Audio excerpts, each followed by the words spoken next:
My name is Cameron Barsanti. I'm CEO and founder of StorageLife. If you want to find out more, go to storagelife.com. Today we're going to talk about the tricks and tips when a seller tells you they want too much. I'm sure all of you have heard this many times. We hear it weekly, daily. A seller wants too much money. It doesn't work. The deal's not penciling out. Okay, so let's dive in. How do we fix this? Well, first of all, let's recognize that this is a problem we deal with all the time. Sellers wanting too much, their expectations being unreasonable, unrealistic, or really just not understood. So when a seller wants too much, first of all, again, we got to understand that it happens all the time. It's just an obstacle. One of many that we face all the time is acquisition specialists, because that's what we are as self-storage investors, really primarily just all hinging upon your ability to find opportunity. And so when somebody wants too much, it's okay with us. That's okay. Let's dive deeper. Why is the seller telling us what they need, what they want? Where did they get that number? We are going to evaluate the situation, right? First of all, I typically ask the seller, well, where did you get that number? How did you come up with that? What are you basing that off of? Okay, cool. You're evaluating not only where the seller's coming from, but are they serious? Because there are some sellers that, they throw out some crazy high number, and really, I think realistically, they're annoyed and they don't want to sell. Maybe they're just annoyed. You have to figure that out, right? Every seller you're talking to, every opportunity you're evaluating comes down to us being able to fully understand and investigate the situation. So when a seller's telling you this, what do they really mean by it? Are they annoyed, but they actually do want to sell? Do they really don't want to sell and they're just gonna kind of waste your time by an offer that's extremely inflated? So that's the first thing we have to figure out. And then we go further and say, okay, well, I would love to evaluate the property. Can you provide your financial, right? So I'm gonna need to do my own evaluation underwriting so I can see if I can get to your number, right? So that's second step. And then you're gonna circle back and you're gonna say, hey, I've done my research, my evaluation, I'd love to share it with you. At that point, you're still, through conversations, you're still trying to evaluate how serious they are and what they really need. Because at the end of it, you're really trying to get to the bottom of what they actually need. You're solving a problem. It's really kind of a jigsaw puzzle, right? And every market's different, of course. So especially every seller, their personality, their financial situation, their life situation, their family situation, their health situation, there's all these different factors. And your job is to figure out exactly what that seller really needs and wants and what they're after. So we're evaluating, we've gone down the road, we're a little bit further, we keep talking to the seller, we do feel like they're serious about selling. And so now we educate them. We ask them to jump on a Zoom call with us, if not in person, which is always best. And we, in person or on a Zoom, break down where we've gotten our price. We evaluate the property like any bank would, that any other buyer would, that a lender would, right? That potentially an appraiser or a good commercial broker, self-storage broker would, that the evaluation process is the same with everybody. And it's based off basically revenue. Yes, there might be room for expansion. Yes, the seller may have land that they think is worth so much money. And our job, again, is to educate them and help them understand that it is worth what it is. That's it. It is worth what it is. If they think the land's really valuable, show them a land comp and they can understand that maybe it's not. Or if there's a little bit of value on the land, sure, well, we can pay for that extra land if in fact it makes sense for an expansion, right? So this is the part where I feel like we excel at, and it's really the part with especially our community that we're constantly working, and that's, hey, look, you're becoming the seller's friend.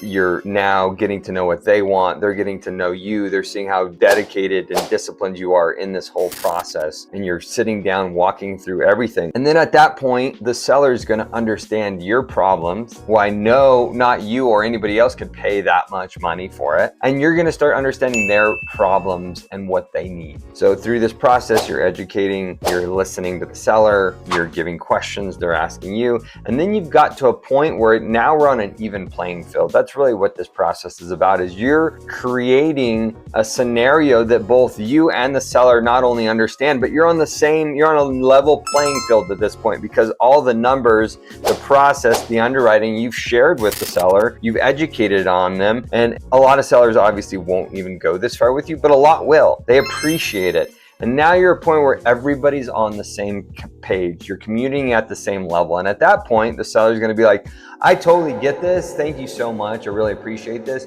I still am stuck at this number. But actually, that's rarely the case. Usually, they want to play ball. Gone down the road this far with you, and they're ready to play ball. And so now, what's the next step? You start pulling levers. You are providing them creative finance solutions, structures that are going to allow them to understand the scenario and what their options are. Providing creative finance options, master lease options, all of this stuff. Now it's giving them different options, which are going to allow them to not only understand everything, but to have choices based on what they need and based on what you need. And now you're getting the deal to work for both of you.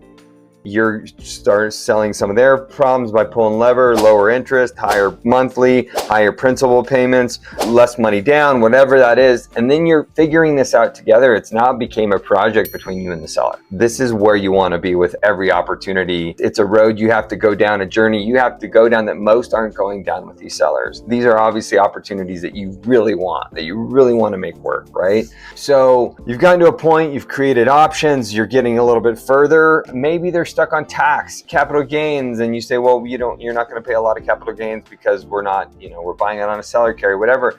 We've sent sellers to our tax advisor to say, hey, look, talk to them. They could potentially help you out. What do you need from us to help you understand and figure out this situation, this scenario, right? You're adding value to the situation, and I promise you 99% of the time, they're gonna appreciate that. And you're ultimately gonna win their trust by building this rapport and adding value and showing them that you're serious.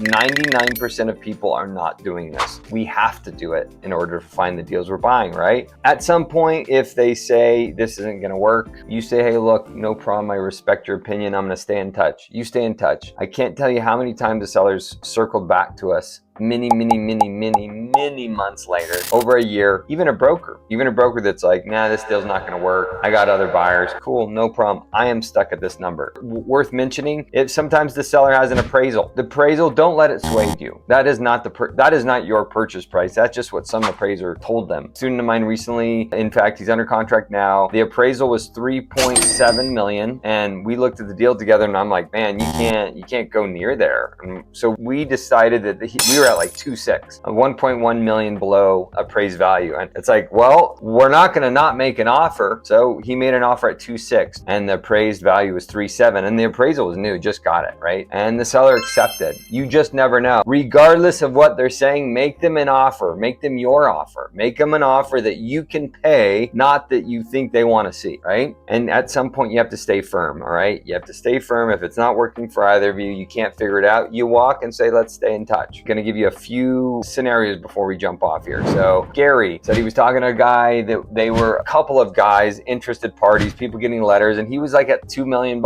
We met him in person 3 times. I promise you, nobody else met him even once. We met him 3 different times, educated him to death about why this was not making sense, why it wasn't working, and that we were at 1.4. Now with the creative terms, we ended up actually creatively bringing him into the deal as an equity partner on this deal, and he even was an attorney. But we eventually figured out a way where it made sense for everybody and understood and educated him till he got to the point where he understood his property was not worth $2 million, and all these people giving him these inflated fake offers never showed up to the property. So it's like, if they're making you offers, where are they? Because we're here talking to you and we're real and we really want to buy this and make this work, right? So again, going the extra mile. Russ said he had a couple people that calls him every week, one that was in his state of Illinois, and nobody ever showed up but me. And he was stuck on 2.5 and I couldn't get him there. I just couldn't. We worked on the underwriting together. I showed him where I was stuck at. We made compromises on both ends, and I got him at, 14% down on seller carry at 5.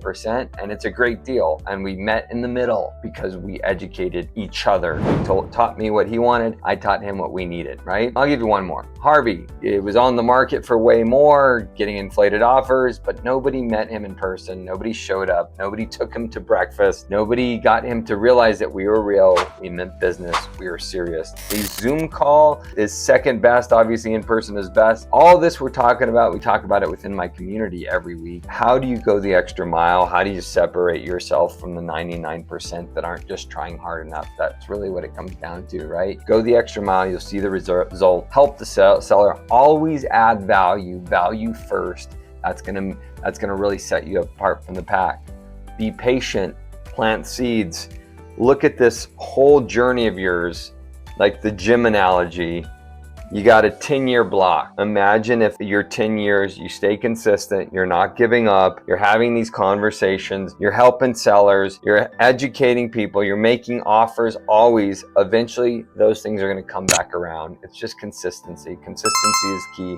Hope that helps. Thanks for joining. We'll see you next week. Awesome. Good luck out there. Thanks again. Peace.